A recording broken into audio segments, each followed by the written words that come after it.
Enyi m nwoke chọrọ itinye m na nnekwu ọnwụnwa before wee nụba m. Ofu nwa agbọghọbịa sị m na ya nwere enyi nwoke nyafu n'anya rinne na this guy na-afụkị ya n'anya and na the guy na-achekwa na ọ fụrụ ya n'anya ọkwa ịghọtago na this guy ji ego na-eme ọfụma nwesị ụmụ okorobịa ndị ọ na-enyere aka mana o nwere this particular guy bụ enyi ya nwoke nke a bụ the closest friend nke afọ ka a ga-asị na ọnyanwa bụ onye ya na ya na-abọ ka wee dị n'ụsọrị nne ghọtago ihe ọbụla ọ chọrọ ime mgbe ụfọdụ ọ ga-consult the guy before wee mebie the right hand man ya afọ ịghọtago so nkwana ya na ya na-abụ na ha akwụgo ihe elu 3 years plus ya na-egesi ntị bọsa a ga-asị ya will you ka welu nnọọ sị yes with all pleasure. So luo one day na that guy ya na ya na-abụ nke bụ the right hand man ya na-etinyeli ya anya rinne mana ya ekwero na since ka ọ na-achụghalị ya mana ya ekwero maka na ya mọrọ ma ha kpara akpa afọ ịghọtago so mgbe ọbụla ọ na-enye ese gị n'ala or something na ya da ekwe the thing na-ewe the guy iwe ya ka ya nọgidesikwala one day the guy wee bịa wee sị ya na o nwere ife a chọrọ ka ya na ya na-abụ kpaa na-echekwedo ọhisi usual nyelu m enyere m ịghọtago ya na-adọji gide wee sị anya bịa na ihe a ga-agwụ ya bụ ihe ga-editamine ma ọ ga-anụ enyi nwoke ma ọ ma nụ enyi nwoke maka ndị a lọvụ dị ga ndị ya chọrọ ịnụ dị ga ya wee jebe wee lụọ wee sị ya kedu ihe ọgwụ o wee sị ya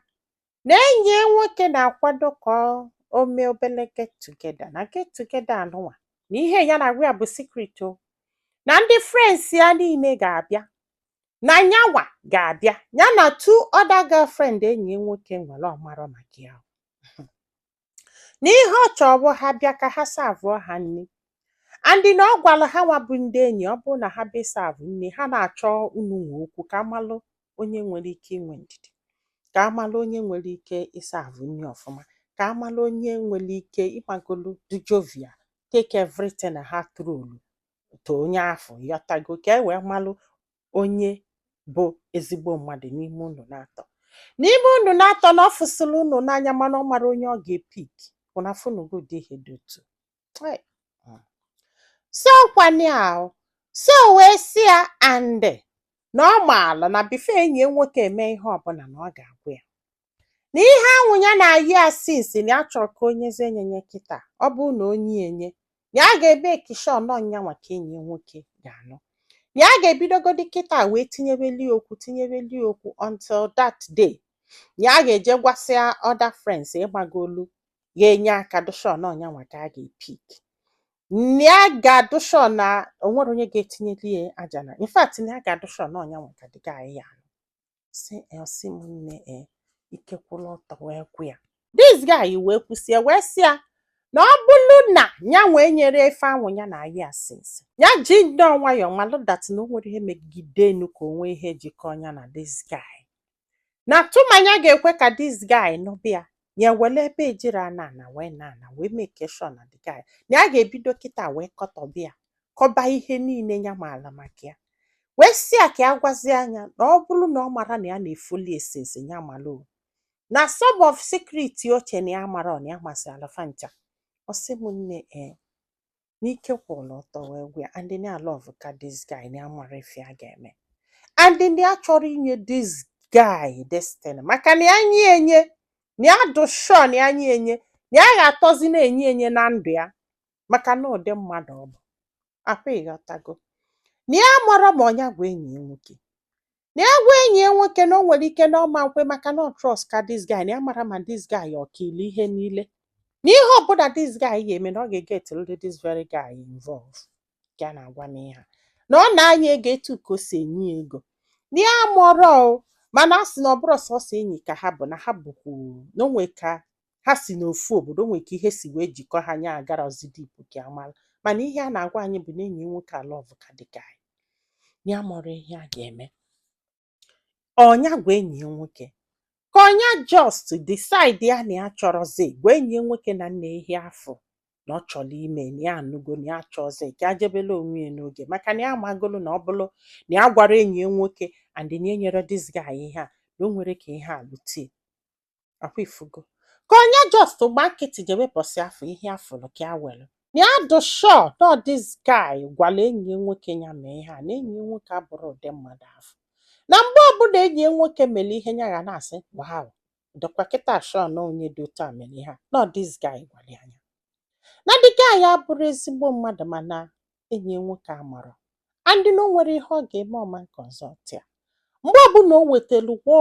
nọ ịmagolu dịka alonu nwanye enyi ya nwoke ya na-agwakwa ya na-asị ya na nwa anọkwa ịmagolu ya gwakọtazi anya ọ dịzị ka agha sị na ọ chọrọ isele ha okwu ya gbazi anya nkịtị na-asị ọ bụrụ na ọnụbazi anya ka nwee ike nwee grand ya ga-eji wee mepee ya anya igosie na this guy abụrụ ezigbo mmadụ akwa ifugo na ya dụshọ na ọnya planụrụ ihe a and be na onye awa planụrụ ihe a na ọ bụ na e nyere ya ihe anụnwa na ọ ga-afụlili ụzọ ọ ga-esi wee wopie na this very game now. Yes, na ọ ga-eme ọ bụ na this guy hapụ ya ya in fact ya mara ebe a ga-enweta onwe next 2 years maka ụdị ịfụnanya ya nwee n'ebe this guy nọ mana ihe a ụmụ nwoke na-eme ajọkakwa ya na-agwa m eziokwu na ya mara na enyi nwoke nwere enyi nwaanyị na-abụ ọzọ talk more of ijizi ha wee tụ nchọ ka amara onye ga-ewu ineni onwee ka ọdụ ọkwa felense mmadụ kwunu ji egwu this guy a na-ekwu maka ya kịta bụ enyi nwoke ọ bụ na this guy mee ihe a na ma digel enyelie o ma digel enyeghie ọ dụnụ ka onye anụnwa ga-anụta ezigbo nwaanyị na ndụ ya ọ nọ mana mgbe ụfọdụ ihe na-eme ndị mmadụ ha da ahụ ebe o si were abịa ọzọ kịta obido kpebe ọnụ izizi ọnụ ịbụọ na-etọsị na ụmụ nwaanyị niile bụ obido were ụmụ nwaanyị gụwa egwu na-ekwe ma ya mana na-alụlụ a na ọ lụrụ n'okolobịa na isi ya maka o nwere ihe ọ ga-abịa ime mmadụ mesie mmadụ kama mala adreesị onye ọbụla ọ ga-achọtalịlị gị isolu na ụmụ nwoke na-eme ụdị ihe anụnwa nye m ka o wee balụ gị ma nka na afụgo m etu nọ na afụgo m nwaanyị buolu ihe na-ebunye ụmụ nwoke ndị ọzọ ka ha wee tili ọnụ n'okwu ka enyi nwoke wee nụba ya ihe anwa adịrọ mma ọ jọgbulu dị n'esigbo nkakwụ maka ọ bụrụ na inyebe ịma mpụtakwa na ya inyebere na inyebego ka m na-agwa gị ihe anụ maka na ọ bụrụ na inye gị ekwuo nke inyere enye ya mụrụ ife a ga-eme n'ike kwụrụ ọtọ wee gwa anya wesị ka amalife ndị mmadụ n'afọ nụrụ ụdị ihe dị otu ndị na-afụka this guy n'anya akwifugo chai ụmụ nwoke nwekwe nọọ ihe ejiri wee ya egwu amara m mgbe ụfọdụ na-eche na ụmụ nwaanyị awụ nkụ ụmụ nwaanyị nwekwenu ya ha bụkwanụ mmadụ nwee uche nwee echiche nwee feelings mana ụfọdụ ụmụ nwoke amara I'm telling you ụfọdụ ụmụ nwoke amara and ọjọka kedu ihe ọ dụgo ka this girl mee na ọnya gwa na enyi ya nwoke ka ọnya just si na ya chọzi jabela onwe ka onye jebe bọsị afọ ihe ọfọlụ ka ọ nwere gwa anyị filo na comment section maka na ọ ga-enyelu this girl aka iji ma ife ọ ga-eme ma ya kwesịrị m aka tụsa ozi a ka olu ndị ọzọ ntị ndị be anyị daalụnụ ka ọ dị n'ụbọchị ọzọ